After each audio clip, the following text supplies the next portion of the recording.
Breonix Pestil Customer Pending Report ஐ உருவாக்க இந்த படிகளை பின்பற்றவும். முதலில் மெனுவில் உள்ள கஸ்டமர் பெண்டிங் என்பதை கிளிக் செய்யவும். இது உங்களை கஸ்டமர் பெண்டிங் ரிப்போர்ட் பக்கம்க்கு வழி நடத்தும். இங்கு from date மற்றும் to date பயன்படுத்தி வாடிக்கையாளர்களிடமிருந்து நிலுவையில் உள்ள தொகைகளை கண்டறியலாம்.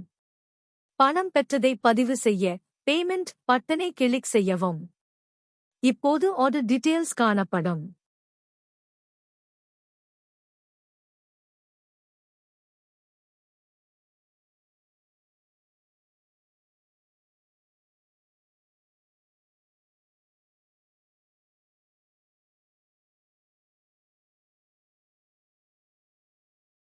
அதில் பேமெண்ட் டைப் ஐ தேர்வு செய்யவும். கஸ்டமர் பேட் அமௌண்ட், வாடிக்கையாளர் செலுத்திய தொகை உள்ளிட்ட புலங்களை நிரப்பவும். பின்னர் கஸ்டமர் பேமெண்ட் மெத்தட் மற்றும் டெக்னீஷியன் ரிசீவ்ட் மெத்தட் ஆகியவற்றை தேர்ந்தெடுக்கவும்.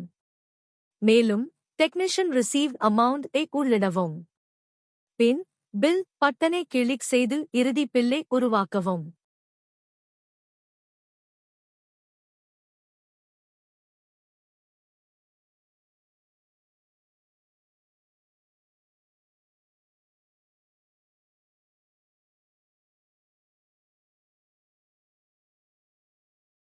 பணம் செலுத்தும் செயல்முறை முடிந்தவுடன் நீங்கள் மீண்டும் கஸ்டமர் பெண்டிங் ரிப்போர்ட் பக்கத்துக்கு திருப்பிவிடப்படுவீர்கள். இப்போது டியூ அமௌண்ட் 0 மாற்றப்படும் மற்றும் பேட் அமௌண்ட் பழைய நிலுவையை மாற்றும்.